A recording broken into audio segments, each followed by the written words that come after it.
Atos capítulo 6, verso 8. A epígrafe diz o seguinte: Estevão, primeiro mártir. Todos encontraram? Digo amém. Assim, a leitura é grande, eu vou ler algumas partes, nós vamos conversando, e aí eu vou lendo.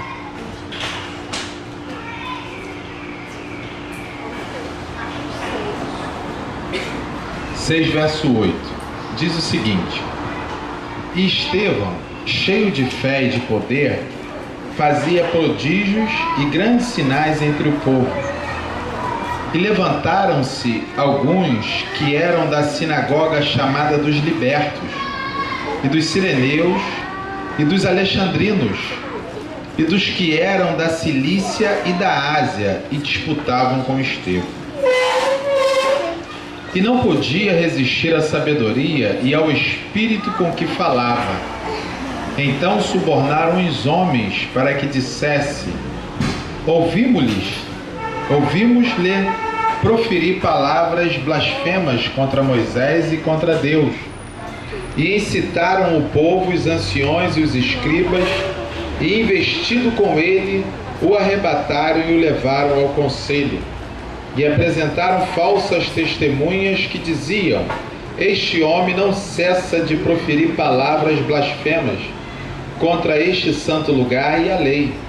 Porque nós lhe ouvimos dizer que esse Jesus Nazareno há de destruir este lugar e mudar os costumes que Moisés nos deu. Então todos os que estavam assentados no conselho, fixando os olhos nele, viram seu rosto como o rosto de um anjo. E disse o sumo sacerdote: Porventura é isto assim? E ele disse... Daqui a pouco a gente lê o que ele disse. Vamos comentar essa parte aqui. Olha só, Lucas, quando escreve esse livro, o Atos dos Apóstolos, na verdade ele não escreveu esse livro, ele escreveu tudo e as pessoas separaram o Evangelho de Lucas desse outro escrito aqui. Ele pega e diz que Estevão era um homem cheio do Espírito Santo de Deus que fazia sinais e prodígios. Aí, gente, nota-se que inúmeras pessoas de vários lugares resolveram fazer um montim contra a vida do Estevão pelo fato dele estar fazendo sinais e prodígios e o Espírito Santo de Deus ser com ele. Você vê que uma sinagoga que tinha o nome de libertos se levantou. Os sireneus também, era o povo da cidade de Cirene. Ou seja, não foram poucos lugares que se colocaram contra ele. Alexandria, aqui os alexandrinos, Alexandria ficava ao norte do Egito, ficava no Egito mesmo, ao norte, próximo ao mar Mediterrâneo. E gente da Cilícia, já do outro lado do mar Mediterrâneo, lá em cima na Ásia Menor, da Cilícia ali, parte da própria Europa e da Ásia num todo. Então muita gente de vários lugares que se apresentavam ali naquele templo começou a disputar com Estevão. Só que nós temos aqui o seguinte, olha só: e não podiam, no verso 10, resistir à sabedoria e ao espírito com que falava. Ninguém conseguia resisti-lo, porque o que ele falava era da parte de Deus e pelo Espírito de Deus. E você vê que as pessoas não ficavam conformadas com aquilo e tentavam disputar sobre aquilo que ele falava. Ao invés de receber, ficava contrariando, ficavam tentando se apresentar de uma forma a se sobrepor àquilo que ele estava falando, porque Estevão falava da parte de Deus e através do Evangelho de Jesus. E aí nota-se que eles não conseguiram ganhar ele através do que ele falava, fizeram um montim e alugaram falsas testemunhas e combinaram entre si e apresentaram ele no Sinédrio. O Sinédrio era uma espécie de regimento interno dos judeus se o Sinédrio decidia uma condenação de morte ou de cárcere para uma pessoa, ele tinha praticamente aval do Império Romano. Eles apresentariam ao governador e o governador iria dar a sentença. Então essas pessoas, tendo conseguido forjar essa coisa toda aqui contra o Estevão, pensaram com eles: agora a gente aniquila o cara. E aí, o que acontece? Quando eles se apresentam diante do sumo sacerdote, acontece algo aqui tremendo. O rosto de Estevão começa a resplandecer como de um anjo, e o sumo sacerdote fica espantado. É isso assim mesmo? E você vê que ninguém responde nada sobre o que se passa. E olha, a palavra de Estevão, ela é bem longa, ela é comprida, mas é interessante ler. Ele faz uma pregação completa da história de Israel, gente. Assim, deixa eu falar um negócio para vocês. Essa pregação aqui, ela me fascina, e qualquer estudante de Bíblia fica fascinado pela pregação do cara, porque ele vem com uma história mostrando que tanto a sinagoga dos libertos, quanto a dos alexandrinos, quanto o povo de Cirene, da Cilícia e da Ásia, ele engoliu os caras todos, porque ele entendia de judaísmo, ele não estava de bobeira. E os caras acusaram ele de blasfêmia contra a lei, contra Moisés e contra o judaísmo. E ele não comete nenhuma blasfêmia contra o judaísmo.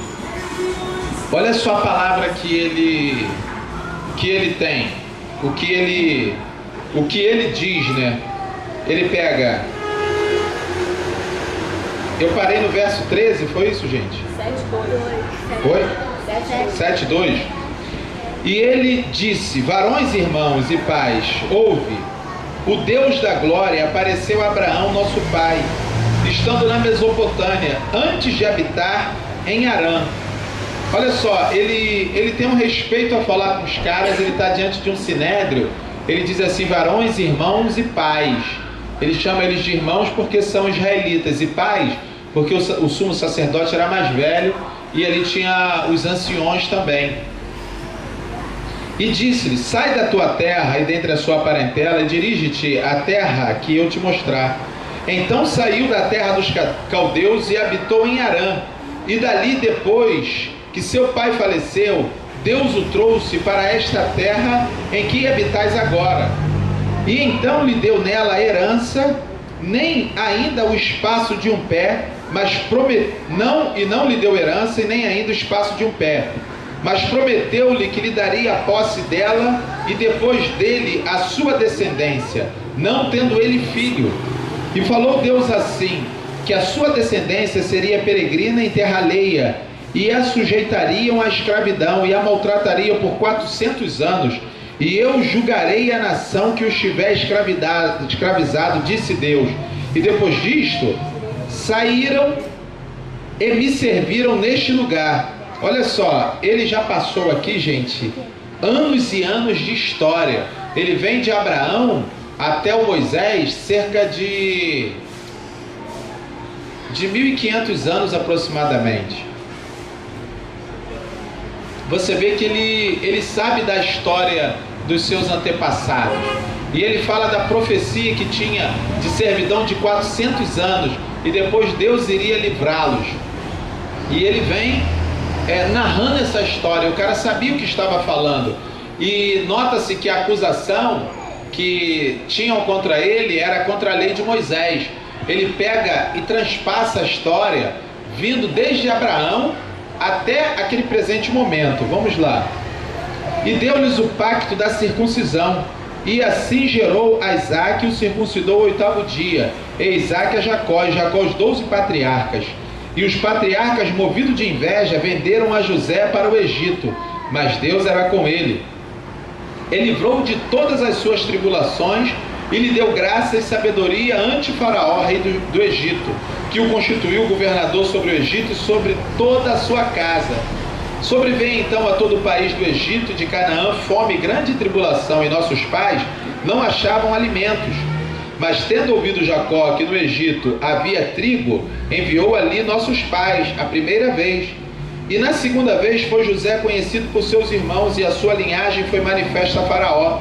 E José mandou chamar a Jacó, seu pai, e toda a sua parentela, que era de 75 almas. E Jacó desceu ao Egito e morreu, e ele e nossos pais, e foram transportados para Siquém, depositados na sepultura que Abraão comprara por certa soma de dinheiro aos filhos de Amor, pai de Siquém. E aproximando-se, porém, o tempo da promessa que Deus tinha feito a Abraão, o povo cresceu e se multiplicou no Egito, até que se levantou outro rei que não conhecia José. Este, usando de astúcia contra a nossa linhagem, maltratou nossos pais, ao ponto de os fazer enjeitar as suas crianças, para que não se multiplicassem. Nesse tempo nasceu Moisés, e era muito formoso, e foi criado 3 meses em casa de seu pai, e sendo enjeitado, tomou a filha de Faraó e o criou como seu filho. E Moisés foi instruído em toda a ciência dos egípcios, e era poderoso em suas palavras e obras. E quando completou a idade de 40 anos, veio-lhe ao coração ir visitar seus irmãos, os filhos de Israel. E vendo maltratando um deles, o defendeu e vingou o ofendido, matando o egípcio. E ele cuidava que seus irmãos entenderiam que Deus lhe havia de lhe dar a liberdade pelas suas mãos, mas eles não entenderam. E no dia seguinte, pelejando eles, foi por eles visto e quis levá-los à paz, dizendo: varões, sois irmãos, por que vos agravais um ao outro? E o que ofendia o seu próximo repeliu, dizendo: quem te constituiu príncipe e juiz sobre nós? Queres tu matar-me, como ontem mataste o egípcio? E a esta palavra fugiu Moisés e esteve como estrangeiro na terra de Midian, onde gerou 2 filhos, e completados 40 anos, apareceu-lhe o anjo do Senhor no deserto do Monte Sinai, numa chama de fogo de um sarçal. Então Moisés, quando viu isto, se maravilhou da visão, e aproximando-se para observar, foi-lhe dirigida a voz do Senhor, dizendo: eu sou o Deus de teus pais, o Deus de Abraão, o Deus de Isaque e o Deus de Jacó. E Moisés, todo trêmulo, não ousava olhar, e disse-lhe: o Senhor, tira a sandália dos pés, porque o lugar em que estás é terra santa.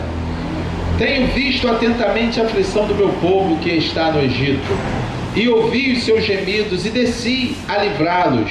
Agora, pois, vem e enviar-te-ei ao Egito. A este Moisés, ao qual havia negado, dizendo que quem te constituiu príncipe e juiz, a este enviou Deus como príncipe libertador pela mão do anjo que lhe aparecera no sarçal. Foi este que os conduziu para fora, fazendo prodígios e sinais na terra do Egito, no Mar Vermelho e no deserto por 40 anos. Este é aquele Moisés que disse aos filhos de Israel: o Senhor vosso Deus vos levantará dentre vossos irmãos um profeta como eu, a eles ouvireis. Este é o que esteve entre a congregação no deserto com o anjo que lhe falava no Monte Sinai, e com os nossos pais, o qual recebeu as palavras de vida para nos dar, ao qual nossos pais não quiseram obedecer, antes o rejeitaram, e em seu coração se tornaram ao Egito, dizendo: Arão, faze-nos deuses que vão adiante de nós, porque a este Moisés que nos tirou da terra do Egito não sabemos o que lhe aconteceu. E naqueles dias fizeram bezerro e ofereceram sacrifícios ao ídolo, e se alegraram nas obras das suas mãos. Mas Deus se afastou e os abandonou a que servisse ao exército do céu, como está escrito no livro dos profetas: porventura me ofereceste vítimas e sacrifício no deserto por 40 anos, ó casa de Israel? Antes tomaste o tabernáculo de Moloque e a estrela do vosso Deus Renfã, figuras que vós fizestes para adorar. Transportar-vos-ei, pois, para além de Babilônia? Estava entre nossos pais no deserto o tabernáculo do testemunho, como ordenara aquele que disseste a Moisés que o fizera segundo o modelo que tinha visto? O qual vossos pais, recebendo-o também, o levaram com Josué quando entraram na posse das nações que Deus lançou para fora da presença de vossos pais, até aos dias de Davi, que achou graça diante de Deus e pediu que pudesse achar tabernáculo para o Deus de Jacó, e Salomão lhe edificou casa, mas o Altíssimo não habita em templos feitos por mãos de homens, como diz o profeta: o céu é o meu trono e a terra o estrado dos meus pés. Que casa me edificarias, diz o Senhor? Ou qual o lugar é do meu repouso? Porventura, não fez a minha mão todas essas coisas? Homens de dura cerviz e incircuncisos de coração e ouvido, vós sempre resistis ao Espírito Santo. Assim vós sois como vossos pais. A qual dos profetas me perseguiram vossos pais? Até mataram os que anteriormente anunciaram a vinda do justo, do qual vós agora foste traidores e homicidas? Vós que recebestes a lei por ordenação dos anjos e não aguardastes, e ouvindo eles isto, enfureceram-se em seu coração e rangiam os dentes contra ele. Mas ele, estando cheio do Espírito Santo, fixando os olhos no céu, viu a glória de Deus e Jesus que estava à direita de Deus. E disse: eis que vejo os céus abertos e o Filho do Homem que está em pé à mão direita de Deus. Mas eles gritaram com grande voz, taparam os ouvidos e arremeteram unânimes contra ele, e expulsando-o da sinagoga o apedrejaram, e as testemunhas depuseram as suas vestes aos pés deles. E um jovem chamado Saulo, aos pés de um jovem chamado Saulo, e apedrejaram a Estevão, que em invocação dizia: Senhor Jesus, recebe o meu espírito. E pondo-se de joelho, clamou com grande voz: Senhor, não lhes impute este pecado. E tendo dito isto, adormeceu. Gente, pode alguém com uma pregação como essa ser blasfemo contra a lei de Moisés? De forma alguma. De jeito nenhum Estevão estava blasfemando. Estevão estava simplesmente fazendo o quê? Pregando o Evangelho de Jesus Cristo. E quando ele pregava o Evangelho, pessoas se levantavam contra, e pessoas com força, e ele simplesmente anunciava, ele fazia sinais e prodígios, e o Espírito Santo era com ele, e as pessoas disputavam na fala, não conseguia, tiveram que partir para a brutalidade, para a mentira, para tentar derrubá-lo. Deixa eu falar um negócio para vocês. O que aconteceu aqui hoje é a pregação do Evangelho. E nota-se que eu escolhi essa passagem antes deles chegarem aqui. E o que eu iria falar para vocês é o seguinte: se vocês forem pregar o Evangelho, pode ter certeza que isso aqui vai acontecer. Talvez alguém não vão apedrejar vocês a ponto de levarem à morte, mas vão querer ofender a sua moral, falar qualquer coisa contra o seu caráter e reunir palavras de mentira e encontrar testemunhas que possam proferir um discurso falso contra a vida de vocês e mais, alcançarem o apoio de pessoas que têm respeito no meio da sociedade. Então entenda bem, se vocês querem viver o Evangelho de Cristo Jesus, o Evangelho de Cristo Jesus não é reinar em vida, não é bênçãos sobre bênçãos. O Evangelho de Cristo Jesus não é prosperar e enriquecer aqui na terra. O Evangelho de Cristo Jesus é ser caçado até a morte. Então, se vocês ouviram outro Evangelho, pode ter certeza, vocês ouviram mentira. Se nós estamos tendo resposta do Evangelho como tivemos aqui hoje, pode ter certeza que pessoas vão caçar a cabeça de vocês, tá? Então, a pregação do Evangelho é essa aqui. O que é que fizeram com Estevão? Olha a pregação dele. Eu duvido que o sumo sacerdote ia conseguir contar essa história que ele contou. Ele contou uma história que remonta a 4.000 anos atrás, antes dele. Você vê que ele estava por dentro da história, estavam acusando ele de blasfemo. Ele sabia tudo o que ele estava falando. E ele ainda chegou assim: vocês não receberam a palavra que os profetas disseram: a esse Jesus, vocês o mataram e vocês são homicidas. Ele disse isso claramente.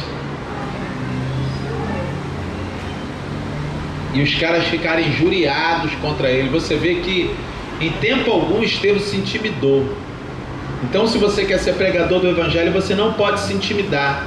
Deixa se levantar diante de um sinédrio, de um julgamento de pessoas poderosas. Ele disse assim: vocês são homicidas. Ele falou na cara de pau. Foi isso que nós lemos aí, vocês acompanharam a leitura. Ele conta uma história que remonta de Abraão. Ele disse assim: Moisés disse que iria levantar um outro semelhante a mim, a ele houve. Vocês não quiseram ouvi-lo. Vocês não praticaram. O povo, os nossos pais, os nossos ancestrais, os nossos patriarcas caminharam no caminho errado, vendendo o José, pedindo para construir bezerro, e agora vocês mataram Jesus. Ele veio acompanhando a história, mostrando que a história estava se repetindo. Vocês acompanharam isso? Ele falou do Abraão, do Isaac, do Jacó e dos patriarcas. Ele disse assim: os nossos patriarcas venderam José, José o recebeu, mostrando que eles faziam a bobagem, mas alcançavam o perdão. Ele disse que Moisés cortou um dobrado danado e foi orar, e os patriarcas fizeram bobagem de novo, mas Deus perdoa. E aí Deus envia o Jesus, eles matam Jesus. E ele estava dizendo assim: vocês são homicidas, mas Deus pode perdoar. Assim, o Evangelho é coisa graciosa, mas eu não quero iludir ninguém com o Evangelho. Eu só posso dizer uma verdade quanto ao Evangelho: que Jesus pode salvar a nossa vida, e nós o temos como Salvador. Agora, boa vida aqui, de regalias, entre umas e outras, nós não teremos. E quem for viver o Evangelho é contra o sistema do mundo. O Evangelho não é a favor da religião. O Evangelho não comunga com esse sistema maligno que é impetrado em todos os sentidos e aspectos do mundo. O Evangelho não fecha com nada disso. Então, todos irão se colocar contra o Evangelho. A religião vai se colocar contra o Evangelho. A política se coloca contra o Evangelho, porque o Evangelho manda dividir. A política hoje, ela não exerce a política que deveria exercer. Ela junta e não divide. O sistema mundano, cria-se uma elite de artistas e o resto é resto. O Evangelho não comunga com isso. O Evangelho não comunga com festas pornográficas que estão aí diante dos nossos olhos e aos olhos de muitos se tornaram normais. O Evangelho não aceita uma pessoa mandar na outra, e a religião faz isso. O Evangelho não aceita ninguém ser escravo de ninguém, mas Jesus liberta todos. A religião faz isso com as pessoas. A pregação do Evangelho promove a liberdade de vida para as pessoas, mas o sistema mundano e social, capitalista, de modo geral, oprime os seres humanos. Então, se hoje, no ano de 2011, você quer viver o Evangelho, não vai ser diferente do primeiro século que Estevão viveu. Mataram Estevão, vão procurar a tua vida. Então, meu irmão, eu quero que você saia daqui com essa consciência de que você não vai ter vida fácil. Dentro de casa, dentro da família, na rua, no trabalho, no meio religioso, em qualquer lugar. Se você quer pregar o Evangelho, seja sabedor que a galera da cabeça vão pegar sem motivo e vão mandar te aniquilar. O sumo sacerdote podia fazer isso com ele? Não podia. O sumo sacerdote era para dizer assim: esse cara está falando a verdade. Ele não tinha motivo e nem causa para matar o Estevão. Então o Evangelho é isso, gente. O Evangelho é pleitear contra o sistema e dar a vida. Lembra da ceia? Esse é o meu corpo, que é partido por vós. Faça isto, o quê? Partir o corpo por alguém, pelo próximo. E o Estevão aceitou ser morto, mas ficou ali na convicção da pregação do Evangelho. Você precisa doar a tua vida por alguém. Você precisa doar parte da sua vida. Você precisa me ajudar com o Luciano e com a Leia. Você precisa procurá-los, ligar para ele, procurar saber dele, procurar saber da família. Você vê a preocupação com a filha? É uma preocupação de qualquer pai, de qualquer mãe. A filha ainda não se encontrou. Isso é natural.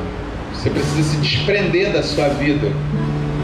A gente precisa sair do nosso mundinho isolado, onde nós vivemos somente com a nossa casa, e ajudar as pessoas a viverem. Isso é se doar, isso é se dar. Estevão encontrou com Jesus. Ele podia ficar intocado dentro de casa, mas não, ele estava na rua, nas praças, disputando esse nome, disputando esse evangelho. Ele estava na sinagoga, ele estava no templo, ele colocou a cara dele para bater e deixa as pessoas falarem, deixa fazer o que quiser. Mas Estevão, te convocaram para o Sinédrio, some na poeira que os caras vão te pegar, ele não tem problema. Lá diante do Sinédrio, eu vou defender o meu Jesus. A gente precisa ser um pouco mais apologeta. A gente precisa ver situações tais como estas e se colocar e dizer: não, eu sirvo a esse Jesus. Esse Jesus quer mudar a tua vida, e você precisa mostrar que Ele quer essa mudança através das suas atitudes.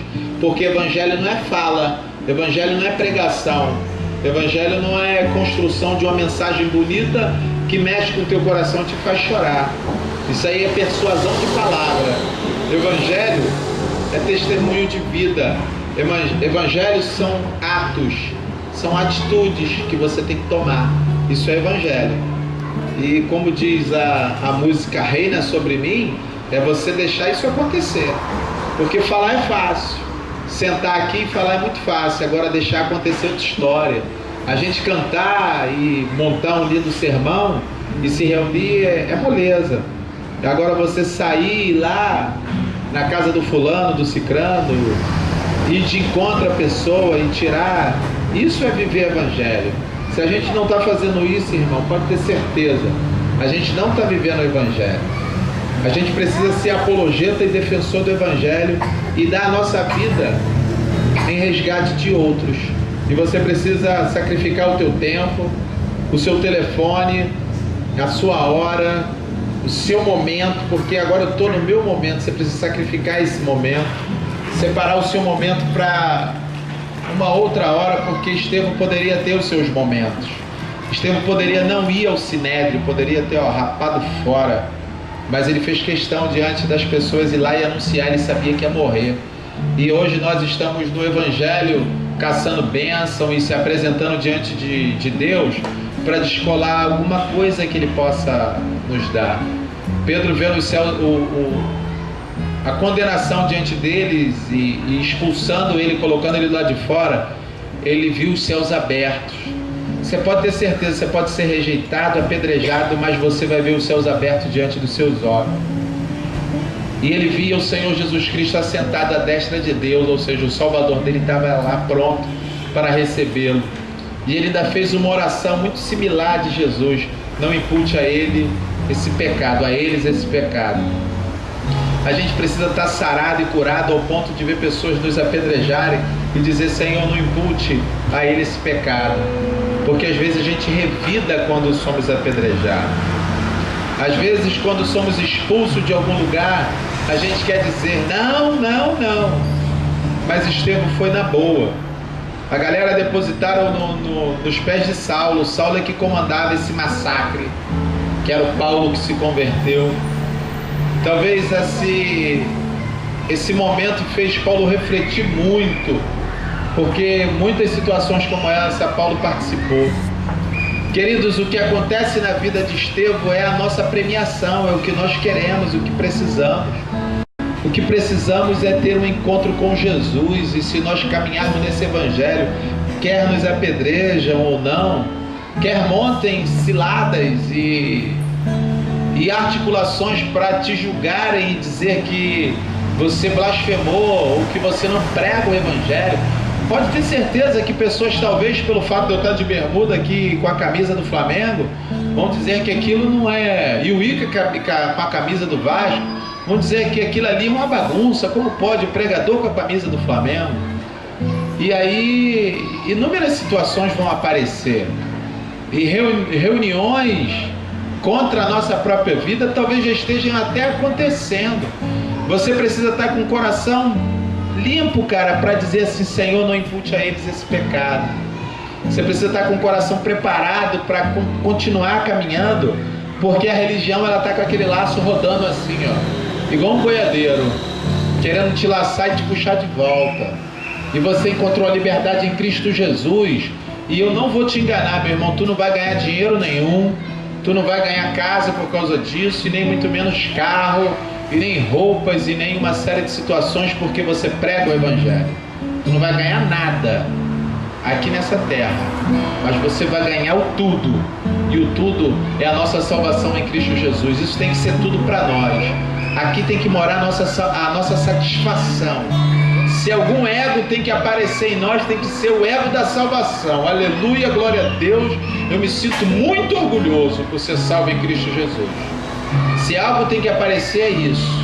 E isso tem que estar assim, bem entendido, formatado e compreendido no nosso ser, para que a gente não possa cair em lamentos e dizer: Senhor, eu sou teu servo, eu te sirvo com fidelidade, por que eu estou passando isso? O Estevão foi apedrejado, meu irmão. A labuta da vida, o problema do dia a dia, cada dia vai trazer o seu próprio mal. E se você quer ser abençoado com uma coisa que outra ali, trabalha, o dinheiro vai chegar trabalhando. Deus vai te abençoar no seu trabalho. Deus vai te abençoar lá, vai te dar destreza, habilidade, raciocínio para conclusão e resolução de casos. Entende? Então a gente tem que entender que o Evangelho não vai te dar nada. Ele vai te trazer, ainda pelo contrário, perseguições e aflições aqui, porque essa pregação que nós fazemos é contra a religião. Então a galera vai te arrebentar, vai pegar e vai te moer, e vai formar conselho contra a tua vida. Então, meu irmão, que você esteja pronto para isso, porque o Evangelho de Cristo Jesus, ele diz que todos são iguais, não tem regalia para ninguém. Então o Evangelho de Cristo Jesus é contra um pastor que recolhe as ofertas e bota no bolso e usa o seu bel prazer. A religião vai querer te matar, meu irmão, se você apresentar o Evangelho. O Evangelho de Cristo Jesus, ele não diz que a unção está sobre o pastor. Ela diz que a unção está sobre Jesus. Ele é ungido de Deus, ele é o enviado de Deus, e ele é que cura, orienta, e ele é o nosso sumo pastor. O Evangelho de Cristo Jesus não diz que fulanos e cicranos têm majestade ou soberania e poderes sobre alguém, mas ele diz para considerar um inferior ao outro. E o Evangelho de Jesus apresenta isso. E a religião e os poderes que nos rodeiam é contrário a tudo isso. Então, meu irmão, você está num caminho contrário a todas as coisas. Você está num caminho avesso, às avessas.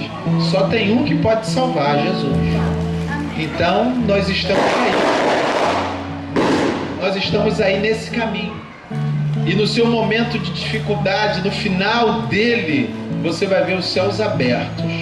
Essa é a nossa pregação. É a salvação em Cristo Jesus. Que você nunca venha trocar ela por nada aqui nessa vida. Que você se apegue nessa salvação. É uma pregação difícil, né?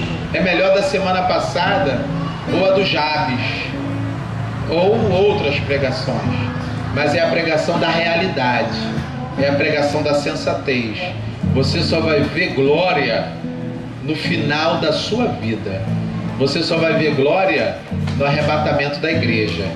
Você só vai ver momento onde você vai ter prazer imensuráveis quando Jesus te tirar dessa vida aqui. Agora, nessa vida, meu irmão, você vai encontrar toda sorte de situação que uma pessoa comum encontra. Que uma pessoa que é mundana ou não mundana, que uma pessoa que é evangélica ou não evangélica, que é candomblessista, que é católica, e todos nós somos iguais. A diferença que há é na escolha de segmento. E nós escolhemos esse segmento do Evangelho.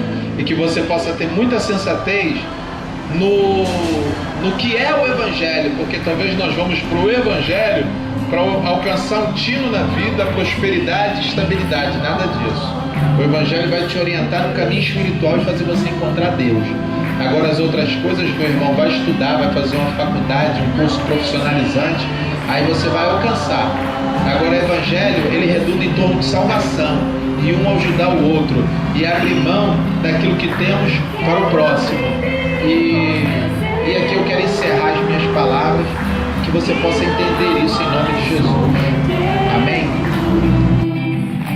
Sei que não vai ser tão fácil, mas difícil é continuar no erro e viver no mesmo desespero e olhar pra trás.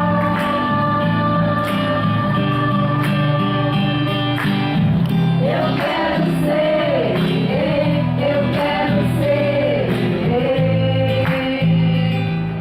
o homem segundo o coração de Deus. Eu quero ser,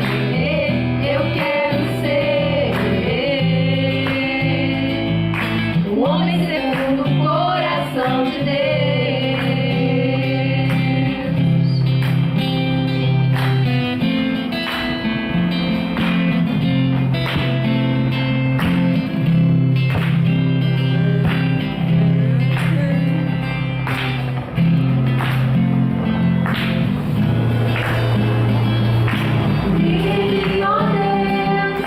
Brilhe, ó Deus, coração puro,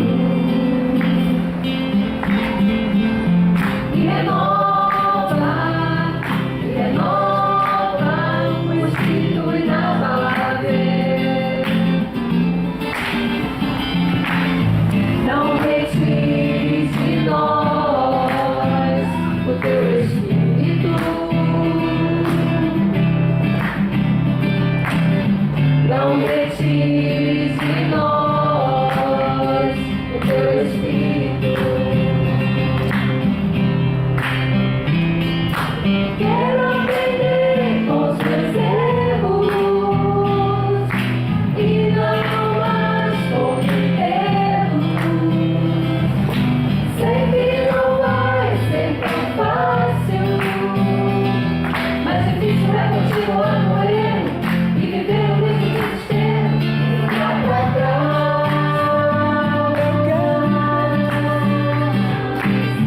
Eu quero ser,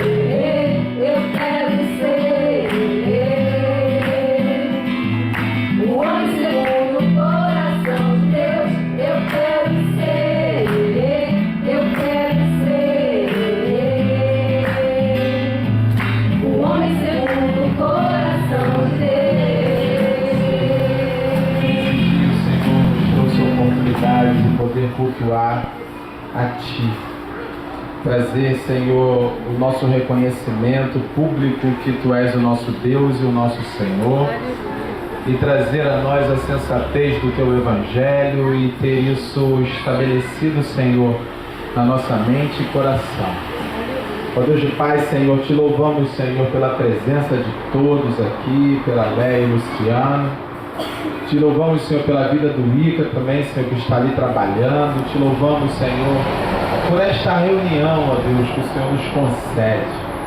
Ó Deus de paz, eu quero lhe pedir, Senhor, que o Senhor continue a nos abençoar a cada dia e nos orientar no Teu caminho, e que Tu venha ser, Senhor, aquele que nos sustenta, que nos guarda. Sim, Senhor, iremos para os nossos lares, leva-nos em paz debaixo da Tua proteção, Senhor. Ó Deus amado, Senhor, se conosco a cada dia, com os nossos filhos, Senhor, com os nossos pais, que o Senhor possa abençoar a nossa casa, toda a nossa parentela, e que o Senhor venha nos ajudar nesta vida, para que possamos, Senhor, encontrar com Teu Filho amado Jesus Cristo no fim dela. Ó Deus de paz, muito obrigado por tudo, Senhor, em nome de Jesus.